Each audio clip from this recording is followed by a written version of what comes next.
right, man. Well, hey, man, we got a lot of questions from last week we didn't get into. Let's do it. But you want to? I tell you what. Let's just take one of them out the box, and I know this is right up your alley. Marcus Waters asks, "What's the earliest a high school should take the ACT or SAT? Also, which test is looked upon better?" So that's all right. Well, we answered it earlier, but we answered that earlier episode. If you ever want to go back and get a recap, you can always go to my shameless plug is youtube.com/Coach Hayes Football. I put these episodes up there for anybody who happened to miss the live broadcast, but you can always go back there. But to answer his question, again, the tests are based a little different. SAT testing is geared a little more towards geometry from the math standpoint and from reading comprehension from the English standpoint. So you have to understand your child and what they're capable of. If they haven't taken the course in geometry or they're halfway through it, I strongly suggest you don't take it. You don't take the SAT until they've passed the course, at least with a B or better, because they haven't mastered the course. So that's for the SAT. The ACT is geared towards algebra. More algebra is on there. And the ACT is more about speed in the English part, reading through stuff quickly, comprehension. And neither test is actually looked upon less. They both have the same value. You know what I mean? When it comes to recruiting. Just so you know, I can see you, but the people can't see you. Dark on the screen. Man, I'm all lit up. I'm perfect on the screen here. All right, well then, hey, maybe they can see you. On my end, it's showing that they can't see you. But hey, I got the live feed up right on the computer, so we all lit up. We good. All right, well if you good, keep talking. All right, hey, you around there with that smoke signal phone, man? You around here with that old Orlando cheap? Oh no, that's on the computer. You don't want to do the cheap stuff. You in Miami, y'all be trying to save a buck. Hey, a penny saved is a penny earned, my brother. That's all I know. Exactly. So anyway, I'm gonna get back to it, man. Matter of fact, Bobby Bird say we both good. But anyhow, so neither test is looked down upon. If you can pass, because it's neither here nor there when it comes to the testing. So they have the two tests because you have kids that have two skill sets. So you need to really look into that. Look at his standard scores. Look at his testing, his EOCs and stuff like that, which is end of course exams, and that'll kind of gauge on the kind of testing which he should take. And also, I know we talked about some of these tutors and stuff. Those and talk to his teachers. The tutors and teachers can really tell you what they're good at and what they're not good at. So if you can, man, please set a parent conference with your child's math teacher and English teacher and find out what their strengths and weaknesses are. Hey, man, I apologize, but I ain't ate all day, so this Twix going to have to work. In a minute, y'all going to see me get some Coke, and that's Coca-Cola, by the way. But hey, don't worry about it, brother. I'm on to Arizona right now, man. Yeah, but they're going to have to see it. But let's start them off with recruiting levels, man. There's a lot of different recruiting levels that go on and people don't really know. And for the parents who don't know, we're going to go ahead and kind of talk to y'all a little bit about them today. The first recruiting area that we're going to go over, because a lot of kids, we see it on Twitter, Facebook, and everyone, it's a shame that kids get offers from other different areas that we'll talk about, and everyone wants to just say they're Division I.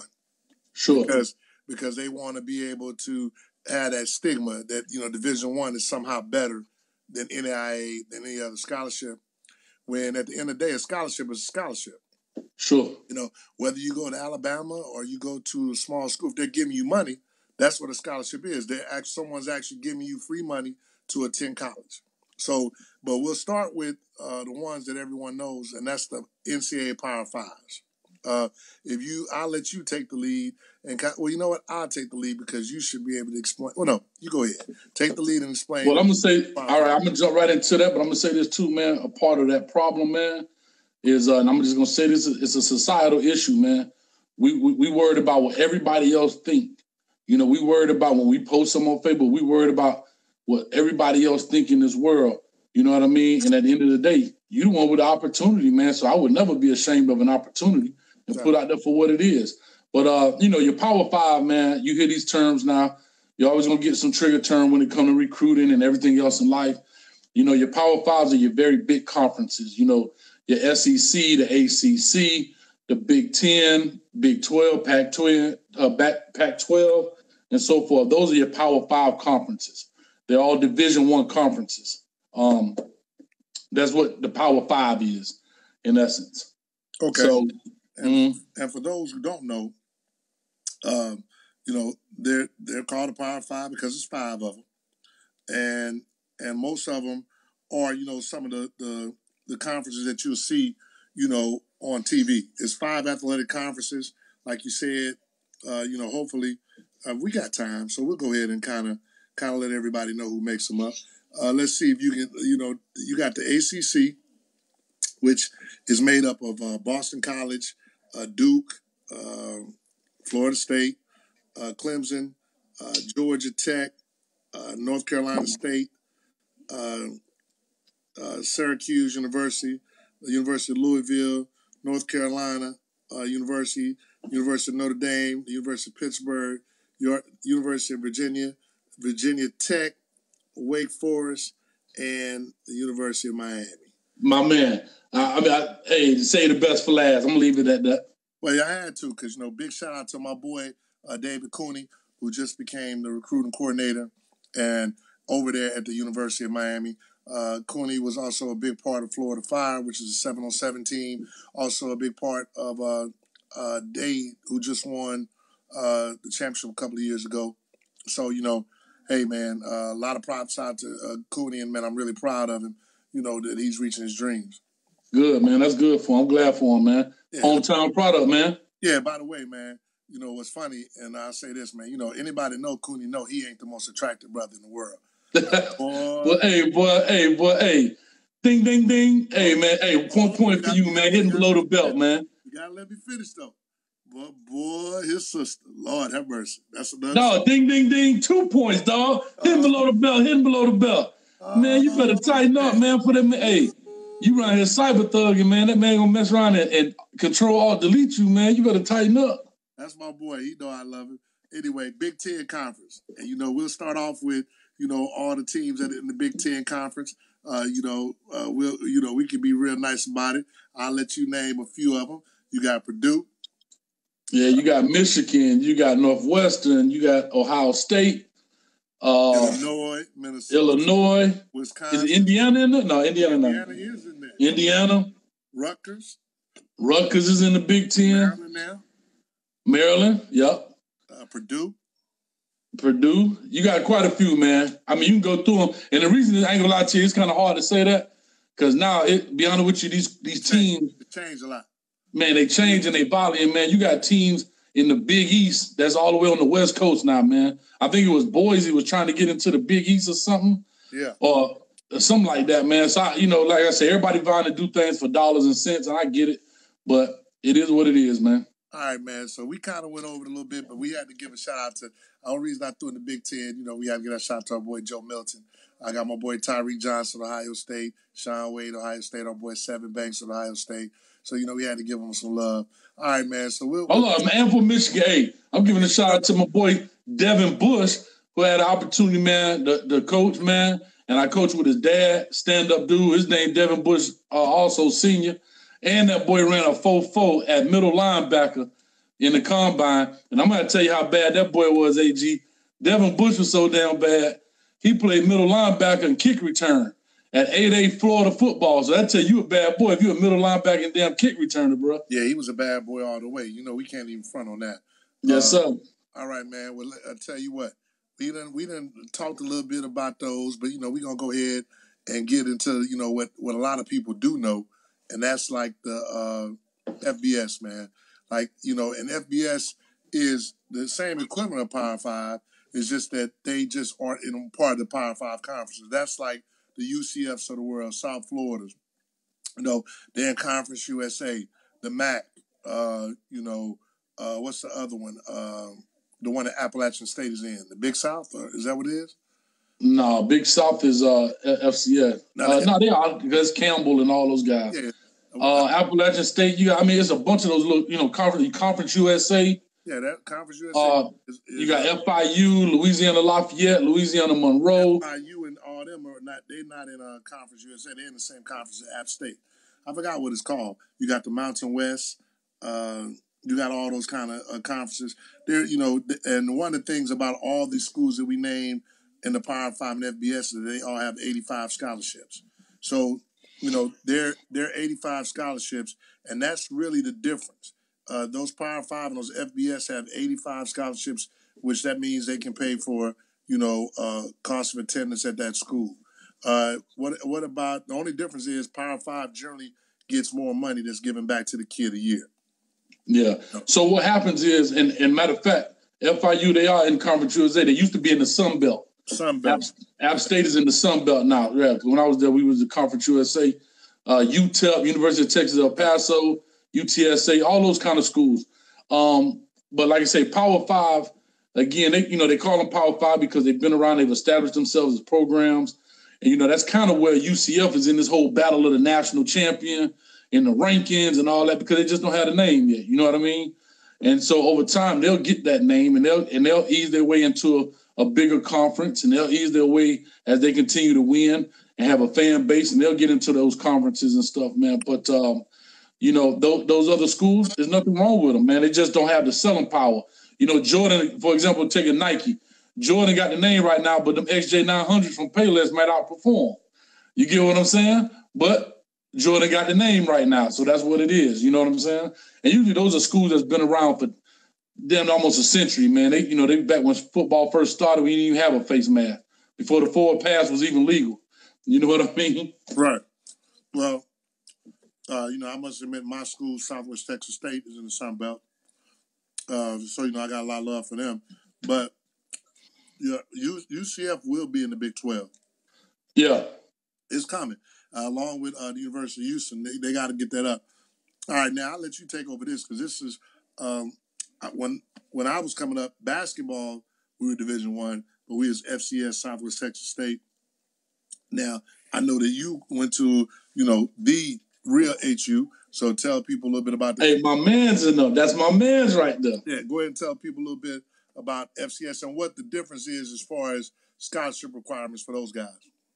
All right. So, FCS is what they used to call is D1AA. It used to be called D1AA. Again, they changed stuff around, so forth or whatever, just to give it a new name. But all it is Division I AA schools. It still falls under the Division I bracket. It still falls under Division I criteria. They just it's certain things that make you consider Division I versus Division I AA. And one thing a lot of people don't realize about being Division I, one of the criteria is it has nothing to do with the size of the school, but it has to do with how many games and how many seats you sell out consecutively. A lot of people didn't realize that. I want to say it has to be 17 or 18,000 seats sold out consecutively over a period of time in order to be considered Division I versus 1AA. So those are some of the criteria. So it really has nothing to do with the size of the school or anything like that. But so the same rules apply basically, because you're still in the same bracket. But they just consider division FCS versus FBS.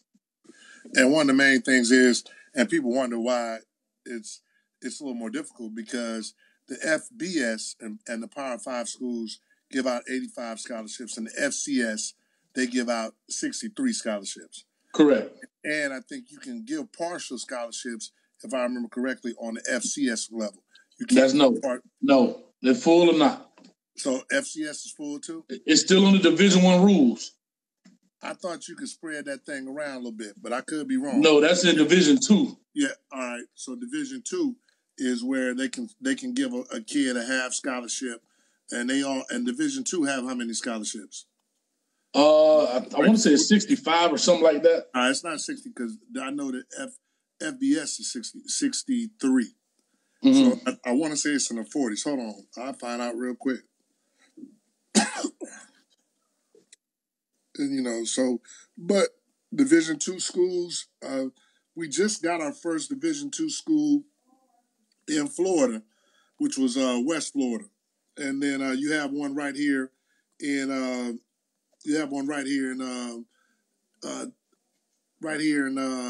Sanford, which is that's a division. I forgot the name of it. What's the name of that one right there out there in D-Land?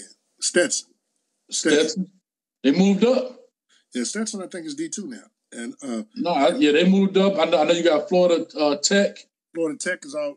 At one point, they were the only D2 school in Florida. Yeah, and then out in the West, you got West Florida out there in the Panhandle. Right. And I want to say it's Pensacola. They did pretty good. They're in Pensacola, but they did pretty good considering, like, you know, they had only been around for like 3 or 4 years, and they. Yeah, this I think. Now, be honest with you, I think this might be their third year playing ball. Do you know it's their third year playing ball, but they gave scholarships that first year. Correct. Right. But I'm going to make a correction, man. I just did a little research here, so I'm going to read this off right quick about the difference between the two, FBS, FCS. So in FBS, every football scholarship is a full ride given to one player. In FCS, teams can split up the value of their 63 scholarships among 85 players, meaning some players have partial scholarships. So I stand corrected on that, man. So wait. Hold on. You stand corrected. And what part of that stand corrected would you like to say? While we live on who was right and who was wrong? AG, you 100% correct. All right. Guess what? Coach Hayes was 99.9% correct. Hey, long as I'm a point over you, that's all that matters. It's all good, baby. And then also in the postseason, but now they have playoff system. But the FCS used to have FCS used to have a playoff system. Right. Back then, before FBS had the little 14, they used to have a playoff system. Youngstown State used to always be real tough, and that kind of stuff, man. So, again, that's just basically the biggest difference when it comes to those schools, man. All right, man. Well, I tell you what, man, we getting close to what we really need to kind of give the people a little taste of. We almost done with these guys. We talked about FCS. We talked. Did we go into Division II? And not yet. Division III. Well, let's go into not yet. You got Division II, Division III, NAIA. One of the things that about Division IIs, those are schools like Tuskegee, Morehouse. You know, a lot of your smaller schools, they provide scholarships too. And generally speaking, the Division IIs, Division IIIs are very well academic type schools. You know, that if your kid can get a scholarship at those schools, and then they usually can go on further in education. Like Brasendon Jones went to Tuskegee, got his degree in public administration, and just got accepted to go to Clemson. He played 4 years of football there. Just got accepted to go to Clemson and to get his master's. Mm-hmm. So he's going to come out and he's going to be doing very well for himself. I think that's something that we need to impart on these young men. That, you know, there's more than one way to make $1 million. Definitely, man. Look here. You know, AJ, you just said something huge, man. Like, sometimes we get caught up with those numbers. We get caught up with that logo. We get caught up with TV time. We get caught up with all that stuff, man. But, like, you know, you just said it perfectly. One, a lot of people think the lower the division, the lower the caliber of school it is. Right. But in essence, it's actually in reverse. Usually, the lower the division, the higher caliber of school it is. The more it costs, you know what I mean? Yeah, the more it costs to go there. And the more it costs to go there. You know, so when you look at those schools, you know, there's a lot of liberal art colleges out there. I mean, they cost $40,000, $50,000, $60,000 to go to, and they got football. But again, they're Division II programs. So you have to be academically sound to get them to those schools. You know what I mean? So to be honest with you, you know, it's not a disgrace to be recruited by a school that's a Division II school. It's actually honorable because they want to offer you a scholarship and they're saying you got the brains to compete in the classroom as well. So it's not a bad deal. And I tell people all the time, it's harder to get into a D2 than it is a D1 school. Very much so. I realize that. And by the way, Vic, big shout out to Vic Carr. He told us that it's 36 for D2 kids. They're able to give out 36 scholarships. Okay. Which makes sense because the reality is their cost of attendance is usually a lot higher than, you know, the other schools. So if you really add those 36 scholarships times the amount it costs, you know, it's very similar. So I think that, you know, we have kids. I know kids that turn down. I know a kid that's at Lake Nona that turned down Division II scholarship full ride to Mercyhurst because he feels he's a D1 player. Now, you know, now my whole thing about it is you make a D1 player, but they don't see you as a D1 player. So why would you turn down that money? You know, because I'm letting everybody know in advance. My son going to wherever the money is. Hey, if it come down between me coming out of my pocket $400 for him to go to Alabama and me going for free at Mercyhurst, he going to Mercyhurst.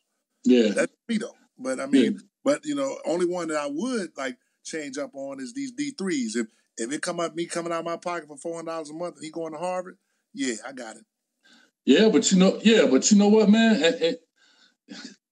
It's so sad, man. And I guess I get frustrated with this, and I guess I'm a little lost because I see so many people missing opportunities. Because again, that kid, I'm gonna be very honest with you. That kid, and I don't know that kid.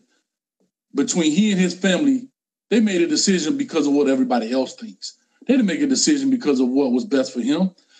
So now, guess what? You either at Sidewalk University, right, or you at Mercyhurst. Because if you feel you Division One guys will come get you. You know what I mean? But if they don't, that's okay. It's proven every April. Hey, you know what made that worse? Is that for me, the kid turned down Mercyhurst, and we had a kid from Winter Park that went to Mercyhurst, is like their all-time leading rusher, and got picked up by the Steelers. That's my point. Yeah. With today's day, I mean, you still got social media. Listen, the NFL got scouting teams. They got teams of people. That's all they do is look at film. ESPN do a great job covering. I had a kid named Willie Quinn, right? Willie Quinn played at Southern. He might have been one of the smallest players to play football. I hate to put some stank on him, but he might have been about 5'5", 5'6". But guess what? He broke Southern receiving record and made it on top 10 ESPN plays of the week. He had returned. So what I'm saying is, if you out there, they're going to find you, man, because it ain't like the old day you got to find a videotape of these cats. Everything is on videotape. And so don't miss out on the opportunity because you worried about what somebody going to think of you today and ain't thought about you tomorrow. You know what I mean? And it get under my skin. I see so many kids, so many families miss out on opportunities because they're worried about what somebody else thinks. Hey, man, and shout out to Vic again. The brother got us right. NAIA is 24 scholarships. That is 24 scholarships that those guys get. So, that's something, that we want to make sure that, kids don't even realize, because a football team is what? Generally speaking, 65, 70. And so, you're looking at, they took the time to give you one of those 24 scholarships. Yeah. And so, kids from Florida have a lot of opportunities. One thing that, unfortunately, in some of these places, just like I know that there's schools, that are in the South that, let's say they're in South Carolina, they are HBCUs, they can't get kids out of state because the tuition costs so much they don't want to, bring them in because, they still look at those kind of things when they're looking at the cost of attendance. To even tell you that a lot of parents don't understand this. When you're dealing with even some of your smaller schools, what people don't realize, there is a budget. Oh, yeah. So within that budget, if you are a student that's out of state, that budget still has to pay out of state fees for you. You're not getting a football scholarship to go there and it's just $0. It's deducted from, man, don't nobody want to see your bedroom, man. You need to grab that Bible. But I'm going to go back to what I was saying. Hey, man, we need you to call in the log in. So what happened is you need to understand that. Oh, you got your boy. Man, put that thing on mute, man. It's your boy from Miami. Hold on one second. Put it on mute, man. You rookie. I can't put it on mute, sucker. Hey, I need somebody to type. On the comment section, man. AG, man, you bumming it up, man. But anyway, all right, man. Thanks. Hey, man, that's you and your Miami boys. We went over with him, about 3 or 4 times. How you gonna have somebody from Miami call in and he don't know how to use a doggone computer? He your homeboy. What middle school y'all go to? FEDC? Man, we went to F University. I almost said, I'm trying to keep it PG, man. I'm trying to be on there with Stephen A. one day, man. They always go and search back on some old stuff, man. I'm trying to keep it right. Yeah, I'm going to tell on you if they do, too. I know you. Hey, I'm the main one. Man, anyway, back to my thought, man. You right messing it up. Anyway, what I was trying to tell these parents, because we here to inform them and not entertain them, man, is that, yeah, that's true, is, so what happens is a lot of times parents get discouraged, too, because I actually had a great wide receiver, man. And I had a school come in. It was a D1 AA or FCS school, however you want to call it. And they told me, they said, Coach, he's a great player. But I passed 100 of those guys on the way to your school today. And what you got to understand, Coach, is if I get him from out of the state, I got to pay out-of-state fees for him, and that cuts into the budget. Versus I can find that same player in the state and don't have to pay out-of-state fees for them. And you're talking about that's a third of the cost out of their budget. So, again, it becomes an economical choice for these schools, too. Unfortunately, in Florida, we don't have a lot of small school football. Everything is Division I. Fortunately, but we got FIT, which is Florida Tech. But damn, like I said, you got to be an astronaut to get in there because they got my man off the moon teaching there. West Florida, that's one school. You know what I mean? That's Alabama. And that's Alabama, but that's only one school within the whole state of Florida with all this talent. You got Stetson, and now they're coming up with Kaiser has a football program now. Kaiser got a football pro they just started, and then our two black colleges and our two HBCUs, Bethune and FAM. You know, they only got but so many spots, man. So with that being said, we got very limited schools here in the state, you know, but we got an abundance of talent. So that's part of the process when it comes down to the recruiting process of smaller schools, man. So your D2s, your D3s, and then your D3 colleges, they don't give any scholarship. So it's straight off the pocket with you unless you get academic dollars. So they don't give any scholarship dollars, but they do give academic dollars. You know, and those schools are hard to get into as well, you know, because a lot of those are liberal art colleges, you know, and they cost $40,000, $50,000 just in tuition, you know. And BJ shout out Weber International. Got your other boys down there in Lake Wales. I can't think of the name right now, but Southeastern. So we do have some smaller schools. Warner in the area, and hopefully, you know, if kids get opportunity to go to school for free, they will kids and parents, they will be proud to take their freeness. You know, hopefully that we can make sure that we impart that if we don't get nothing else. Now we're waiting on your boy to contact in. He's been trying to get in for the last 15, 20 minutes, I guess. He's struggling with it, so we might have to go ahead and you know, move on. But let me go ahead and bring it up, and hopefully he can call in before that. Shout out to Fahim Ali. He just said holla. Man, Fahim right now, don't get me started with my frat brother. He's owed me a call back for all day today. I ain't heard nothing from him. So yeah. Well, let's do this, man. While Will trying to call in, go ahead and talk about your camp a little bit. I know it's coming up. Okay. Well, let's. And that give us a little time in there. All right. Well, what we're going to talk about first is the 7-on-7 event that I got coming up. That's going to be on Saturday from 9 to about 4. Basically, you might want to come out. We got smoked some barbecue. They'll be serving chicken ribs, hot sausages, link sausages, and smoke some. Oh man, hey man, that's how we gonna do it. And then we have the Parker Raptors that are gonna be out there. They're gonna be selling hamburgers, hot dogs, French fries, chips, nachos, and then we'll have a lemonade lady out there, you know, with all different kind of lemonades. So that way you don't have to leave. We're going to have like some great teams out there. We'll have teams from Miami. We got South Florida Express. We have the Miami Immortals. We have teams from Jacksonville, Pro Impact. Have teams from Tampa, and, you know, St. Pete area. BJ and his team will be out there. Got Unsigned Prep, Ricky Saylor, and those guys will be out there. And, of course, we got, you know, all the Rat Pack teams that are going to be there. So it's going to be really a good combination of kids from Central Florida. Also, we'll have the riders from 247. They're going to be out there. We also will have Mike Tunzel from TAI Scouting Service. Big Mike, that's my boy, man. Coach Thomas should be there. So, you know, it's you know, bigger than just 7-on-7. And then afterwards, when the teams lose, we got, you know, all on me because people will be complaining. We got Booker Wright and his team from SOP, which is a team really from over on the east side of Orlando. We have Big Ed. His team's out in the Seminole area. You know, and hopefully I know I'm missing. I got a team from Brooksville coming up. So we got a lot of teams from all over Central Florida is going to be there. And then what makes it even better is we got UCF is going. All these kids are going to be getting the opportunity to go to UCF. That is 24 kids times 20, so almost about 400 kids will get an opportunity to go out to UCF and meet the coaches. And I've already given the coaches all their huddles and stuff of that nature so they can be recruited. So that's something that's pretty big that we're trying to do. It's the Central Florida Invitational. It's probably like the 5th or 6th time we've done it. And then on Sunday, which I need you there at about 9 o'clock, by the way.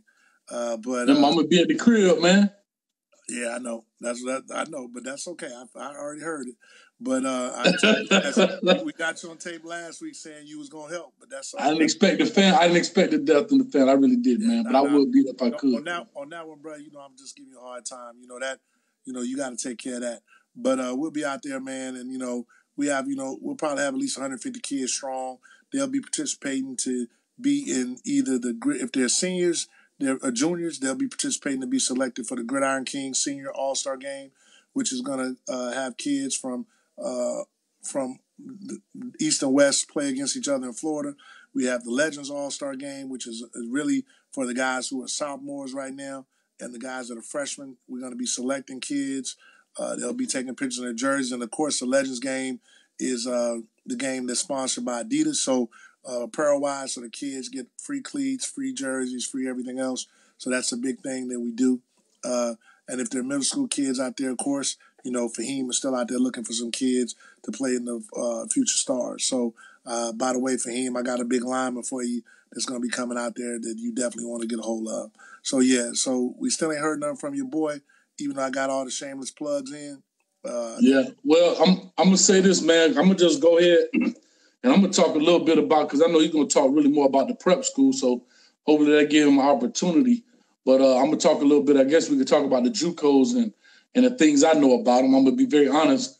In my 19 years of coaching, I've never sent a kid to a junior college. And I guess because for various reasons. What I know about junior colleges, it takes a special individual, man. And it's been a small blessing now that hopefully these kids can see these TV shows like Last Chance U and all that stuff and see what goes on at the junior college. Not to knock it, but I just have to be very honest. It takes a special individual to be a part of a junior college circuit. You have to remember, you're there for a year, maybe 2. And in those year or 2, it's a business, my man. You employee number 6, employee number 19, whatever your jersey number is. Well, hey, when you tell them that, let's give them the real. When you go to a junior college, they invite 148, 149 kids up there. Out of those 148 and 149, they're only going to select 35, 40 kids to play on that team. So everybody's up there pretty much on their own, and then if you don't make the team, so be it. You're done. That's a tryout. Right. Yeah. So, like, when you get a junior college scholarship, it's really a tryout to be on the team. And if you make the team, then they paying for you. If you don't, then you better have financial aid and all that kind of stuff taken care of you. Well, and I'm going to say this, there's a lot that goes into that, man. A lot of people think, junior college, and I'm going to be honest with you, I follow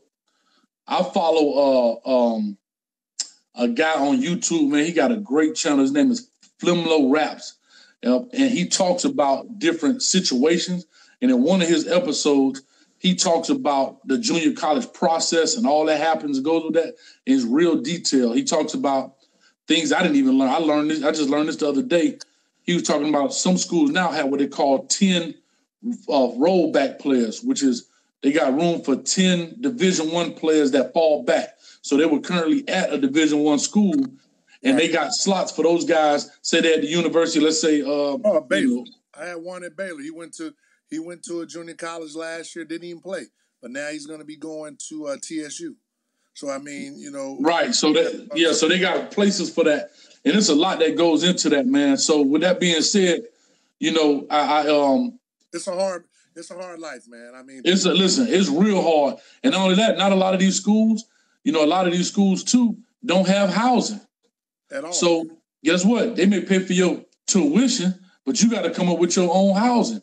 So now you sitting up here, it might, and the coach may tell you, guess what? Yeah, guy, we got a roommate.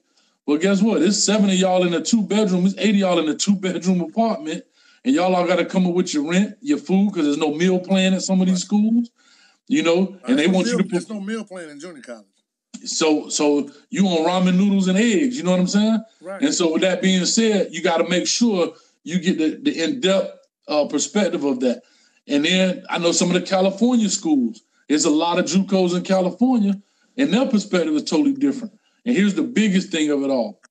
And when I was at FIU, I learned this firsthand knowledge. You can easily get screwed because you don't have what they call transferable credits. Correct.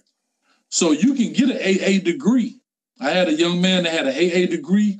We wanted to put him on. We wanted to sign him. Guess what? Just because you have an AA degree don't mean you have enough transferable credits. So guess what that means? You sitting there with an AA degree, you're supposed to have 48 transferable credits. He had 42. So now he's got to take other classes. He's going to miss out another season. There's a lot that goes into junior college, man. There's a lot of iffiness that goes into that. If you're not on top of it, yo, what's up? It can get you, man. Yo, what's up? So, man, walk off the screen, man. All right, man, peace. Yeah, man, we keep it 100 over here, man. I'm sure keep it. You the one with the rag. Your friends can't get on with they broke cell phones all the way from 1989. Man, you know you got a flip phone, dog. I know he do, because he from Miami. Probably got a T too. But he do. Hey, he got a disco rig. Hey, I already know. That's what listen, ain't nobody. But hey, man. So he said he can't get on. But you know, we'll try to definitely have him on because I would much rather a kid go to prep school than go to junior college. Yeah, and I'm gonna be honest. I don't know much about it. That's why I really invited him to come on because he's in the prep school business.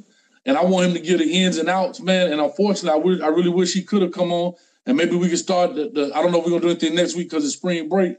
But when we do get back on, I would love for him to really get that in-depth.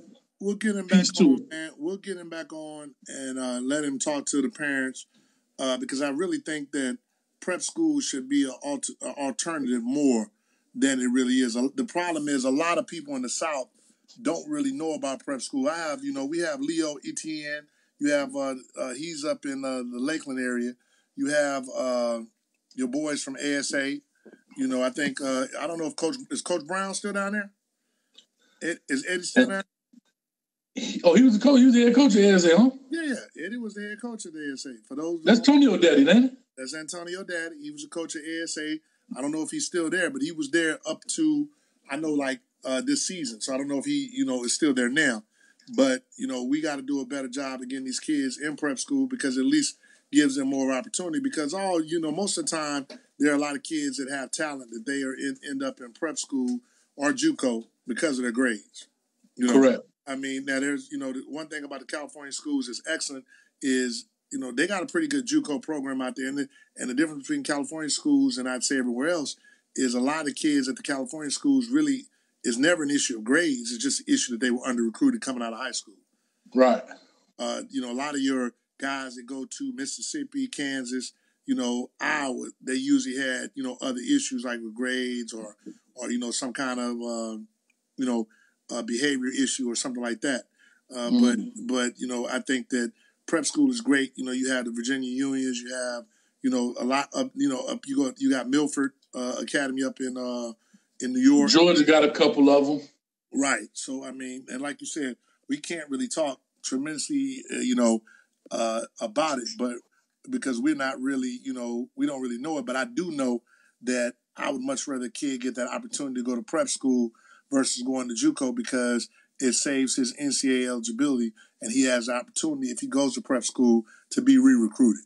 Yeah, and what it does is it kind of gives him a chance kind of reclassify to the following year. So it gives them a couple of different options. Like I said, that junior college route, man, it's a tough deal, boy. You're a grown man real quick, my man.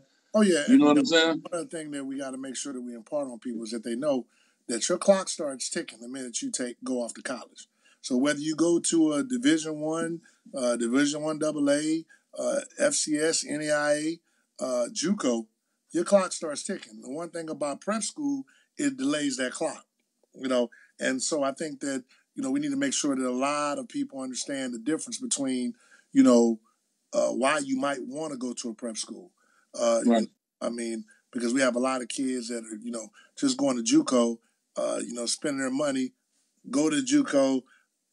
Once they get there, they got $5,000-$6,000 worth of debt, have transcripts that they can't get. And now, they can't even go to other schools, because, once you go to Juco, the new rule is you do have to have an AA to transfer. Yeah, you got to have an AA, but you also got to have them transferable credits. Oh, yeah. Like I said, you can't have 25, art classes, but they got to be transferable credits. And so, like I said, those JUCOs kind of follow very similar to the high school transcript where you got to be able to transfer credits over, man.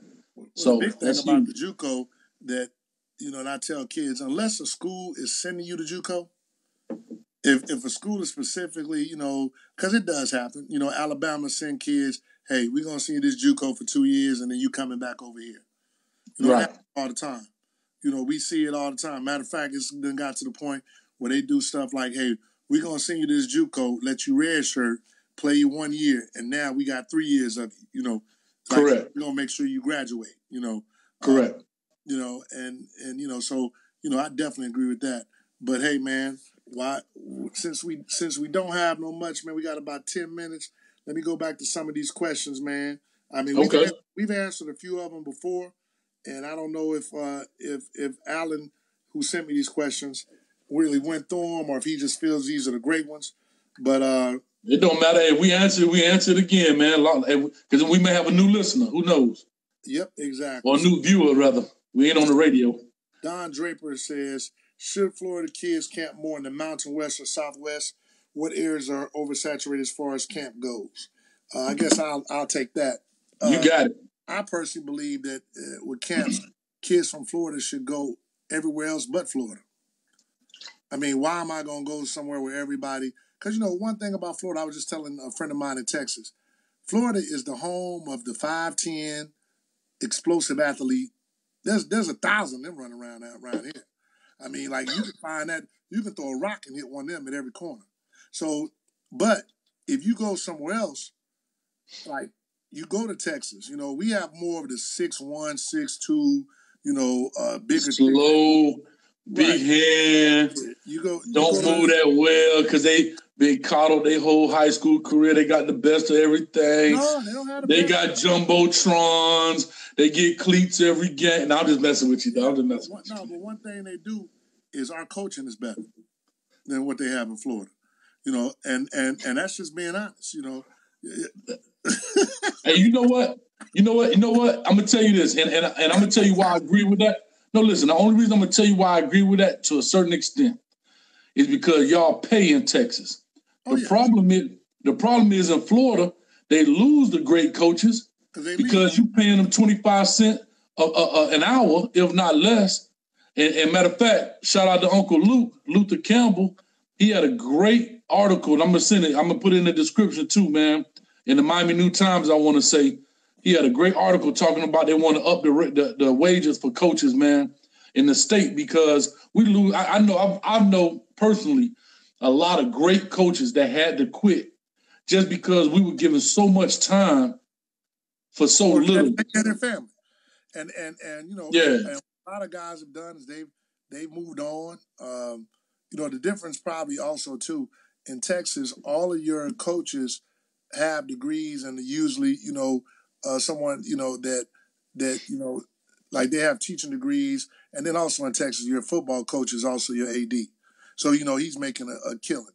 But to his question, man, we need to make sure that these kids go to other areas of the country. And I'm going to tell you now, man, one of the best, I've been doing these bus trips now for like 9 years.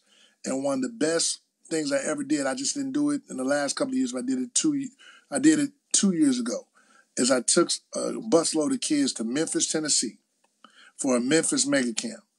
And we had about 30 kids on that bus, and we left with about 90 offers, between all of us. Because, they just, Florida kids are going to excel because they like to, when it comes to competing, one thing I give Florida kids, they're always going to compete. We're going to step up, baby. They're going to compete. Hey, we're going to step up. We're going to steal every rep, and we're going to talk trash. Yeah, they're going to compete. Those three things. We're going to compete, we're going to talk trash, and we're going to skip the line. That's just what it is. Yeah, my son do that now. All right, because he's a Florida boy. He ain't no Texas boy. He's a Florida boy. But, you got to look. Well, I'm a Texas boy that run Florida, so that make me really the man. But you run around Florida. You don't run it. You run around Florida. Yeah, whatever, man. Anyway, man, your boy had a pretty decent question. Tim King, he says, what grade should you register with the NCAA? Honestly, like they already pretty much got that established. It's your junior year, right? Say that again. I missed it. What grade should you register with the NCAA? I'm assuming he means the NCAA clearinghouse. Yeah, well, it used to be called a clearinghouse, but it's called an eligibility center now. And you can do that now going into your 11th grade year. Right, that's what I thought. So the summer going into your 11th grade year, you go in there and register. Go in there and make sure you get it. Let's make sure they know. Once you register and you send that stuff in, it's there. So, like, if you plan on making up classes and, you need to make sure you do all that before you register. That's what and they'll update it, and they're going to always look at your transcript. Because one thing about your transcript, it's on there regardless, AG. It don't matter. Even if you took a class and they repeated it. No, I got you. Listen, I'm with you. But they got it now. Because remember, you got the semesters and all that. So once it's there. I'm not going to say nothing. Well, I shouldn't say this, but there were coaches that was getting transcripts changed. Well, I don't know nothing about that now. So you're going too far. So I'm speaking from what should happen. When your transcript, everything on your transcript is just what a transcript is. It shows a class that you've taken and a class that you've retaken. All of that's on there. And to be honest with you, can I be very honest? NCAA don't care if you've retaken the class. They just want to make sure that it's been taken over with the same caliber of class. That's it. Long as it's before your junior, because one thing. Correct. Yeah. Correct. At the end of your junior year, whatever you have is whatever you have. So that's correct. Yeah. So that's correct. You locked in at that point. So that's something that we need to make sure. Let's see. We talked about that already. Deron Johnson asks, is 8 on 8 more valuable than 7 on 7? To me, no. I think that the good thing about 7 on 7 is it is no contact. I think that, a kid's body's not designed to be banged on all year. I think one of the things that hurt these kids, and that's why they get hurt so much, is they specialize. When we were little, we went, we played football, then we went to basketball, then we went to track. Or either you played football, went to basketball, you went to baseball. But you never just stayed in one arena. You were always an athlete in all of them. So I don't know. What's your take on it? I mean, I agree with you the same way, but I'm going to say this. I believe kids should be that way, but I'm going to be honest with you. I think coaches have made it that way for these kids to specialize. Because you got basketball coaches fighting with football coaches. They can't play spring because we in the AAU in the summer and all that foolishness, man. At the end of the day, a lot of coaches, we got egos and they get selfish, but guess what? As a parent, got to step up and be a parent. If you got a 6'1" kid that's killing it on the court, that's great. But where are his chances? I tell people this all the time. Love to Terrell Owens always said this. Man, my first love was basketball, but I wasn't big enough. So I had to pick up a football. He's 6'3", 220. Where he was going to play at? He would have never made millions of dollars playing basketball. He had a San Francisco 49ers court inside his house, wood floor. But guess what? It is what it is. So you got to go where your opportunities are, man, in that case. And if that kid can play those sports, then albeit. You know what I mean? If you're a big lineman, you need to be wrestling. Linebacker, you need to do something. Well, see, the difference back home is versus here is the coaches work a little bit in Texas. They work a little better together, and it's because everybody's getting paid. So everybody's different. But because what I see here is you have all these different coaches because everybody's trying to do a stipend. Whereas when we was growing up, hell, my football coach was my basketball coach, who was my track coach. So it was never option. This is what you're doing. You know what I'm saying? Versus, these kids now, they got different coaches. So, it's a different option. Dr. Willie Simmons asks, is FBU a good camp? Man, I think Is what camp? FBU. Oh, FBU. Okay. Yeah, they're coming up in a couple of weeks. It's a good camp. It's just it's a little pricey, and that's just being honest. Yeah, so and we talked about that too, Doc, last week. Yeah. It's expensive.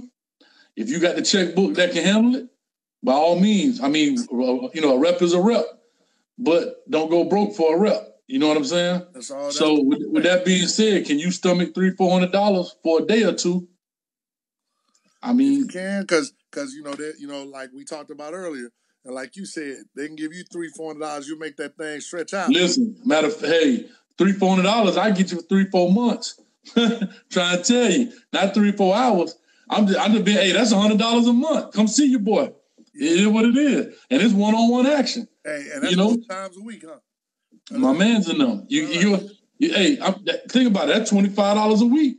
I got you. I'm on it. But so no, I'm really talking to the people that's that want to train it. What does Coach Hayes train? Say again. What does Coach Hayes train? Man, I train any and everything, boy, from kickers to cleat cleaners. But with that being said, you know what I'm saying? I work with the D-line, linebackers. I love defense. We do it all. But D-line linebackers, that's what we're going to get it in. I love chasing them. Hey, we serve them sacks, boy. We like the card around here. We serving sacks. You know what I mean? But last but not least, Tay Lewis asks, what's the ages for the certified dog camp? Basically, we taking kids from 8th grade, 9th grade, and 10th grade for this camp here. Coming up real soon will be the Rough and Ruckus.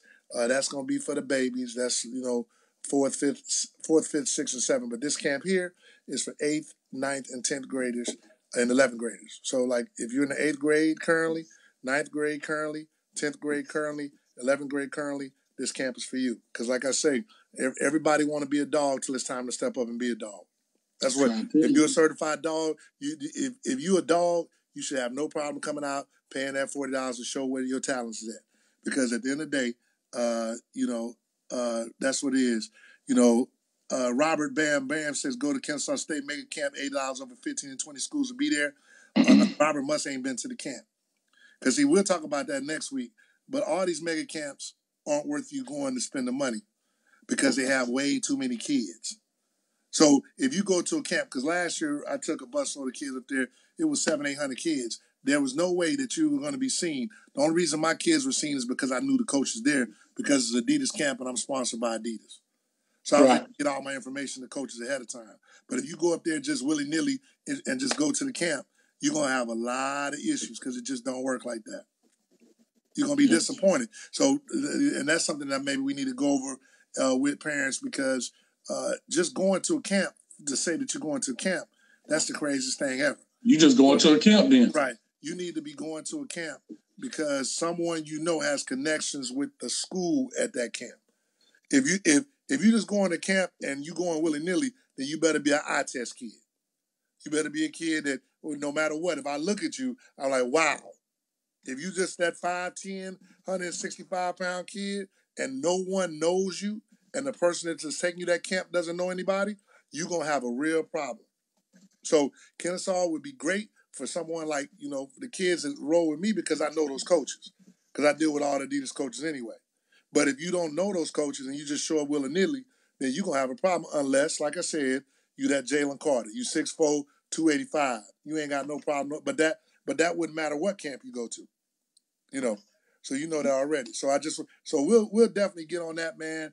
We'll go over, the mega camps back in the day were definitely effective, because it's like everything else. Once it gets saturated, like even FBU camps back in the day when they were cheaper, once it gets saturated, it becomes a problem. Because that same camp he's talking about started out being $30, $40. Now it's $80. Why? Because they had 700 kids last year at $40. Now we get them same 700 kids at $80. Guess what? We done came up. You see what I'm saying? Sure. So we'll make sure that we, go over that. Maybe that's something we'll go over when we get back from spring break. Because, we'll take next week off, since you're going to be willy-nilly. And then, when you get back in town, we'll definitely do it again. So you got I'm gonna just give a shout out to my man that we missed out, man. So I just put into the comment section there the website to the preparatory school he's in, Virginia Prep, sportsacademy.org. It's Coach Will Nellums. I got his link in there too if you want to link on to him, friend him on Facebook, get some information. But when we definitely get back on, we're going to get his technical difficulties messed up. We're going to put together and get him a little 2x4 phone and see if we can make it happen, man, get him set up. But so again, with that being said, man, I don't want to kind of speak outside my realm of expertise, but, so I'd rather you guys talk to him directly when it comes to prep schools. Very honest cat. I coached with him. I worked with him. I coached his kids. So we've been around each other at least 15, 16 years. So with that being said, man, he just joined on. He just joined on. So you got any quick questions, just put it to him. He'll get the contact info out to you, man. But, I think this is huge right here. We need to really get some conversation to some of these parents.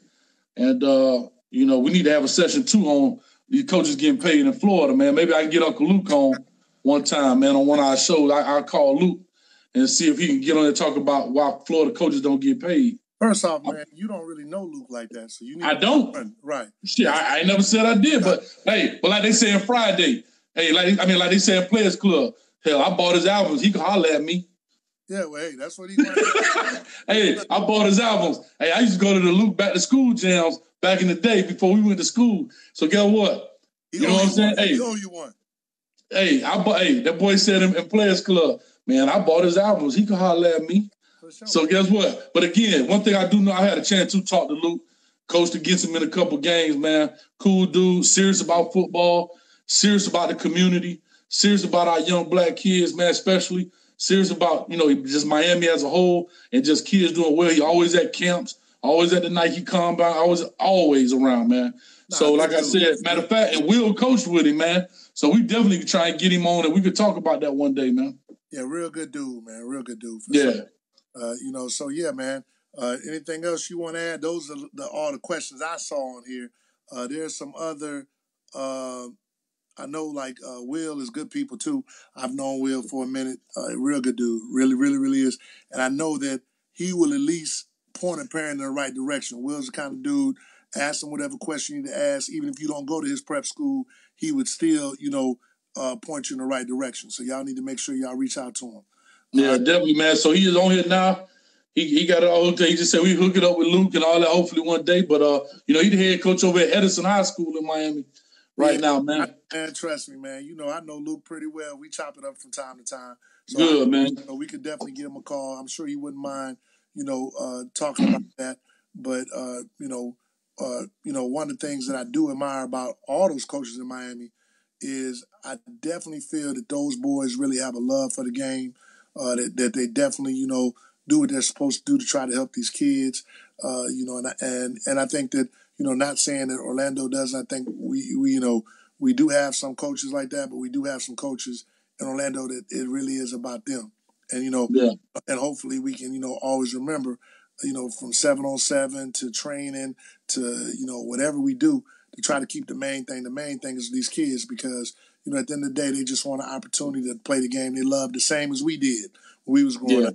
And, I look at it this way, like, for example, you can have your feelings about him as a person, maybe individually or not, but it's a slap in the face to lose a football coach in a Rick Darlington, you know what I'm saying, to another state with a bigger check and everything that's won state championship. It's not a slap in the face because I saw Rick 2 weeks ago at Nike, and I tell people this. I told somebody this other day. Rick was so damn happy. Because you know what? When you go... No, right. No, he was happy. But I'm saying it's a slap in the face to Florida, to the state of Florida, to lose a coach like that. That's what I'm saying. We losing coaches. And let's make sure we keep it real, too. It's not all of Florida. Because, up in Niceville, they paying $95,000, and because we had a couple of coaches from Central Florida that applied for that job. Now, they didn't get it. One got to where it was... but AG, and I'm with you 1,000%. But look, what we're talking about, Niceville. I like it. They do good thing. But we're talking about teams that consistently, day, weekend, Central. Niceville always do work out there. Northwestern. Yeah, but I'm just talking about even that.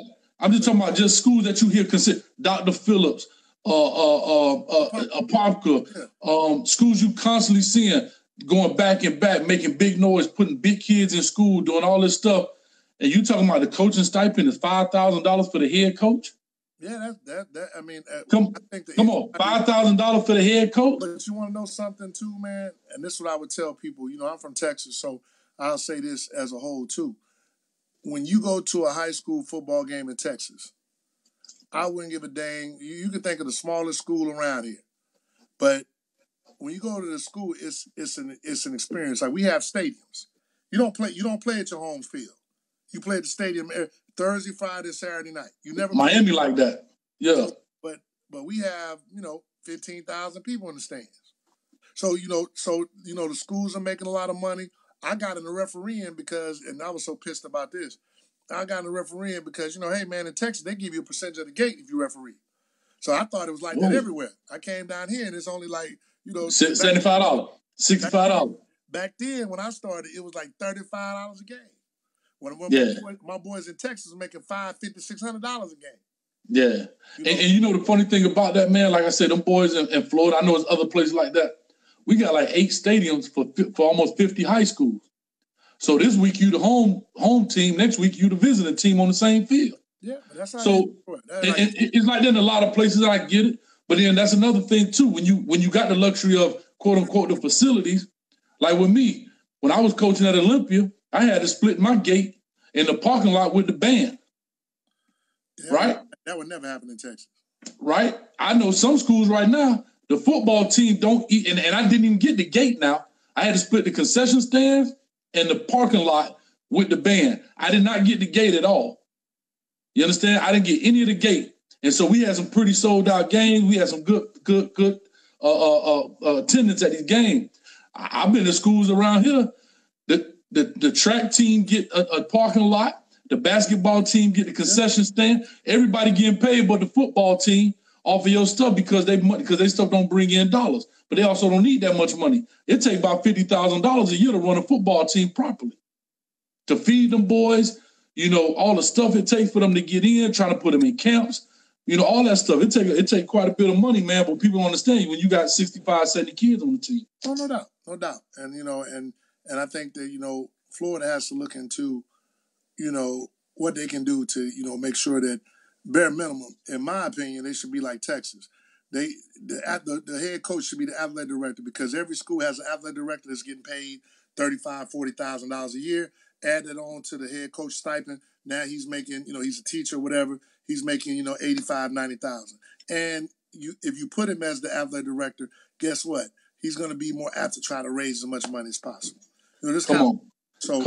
So that's common sense, bro. Yeah. So that's something that Florida has to look into.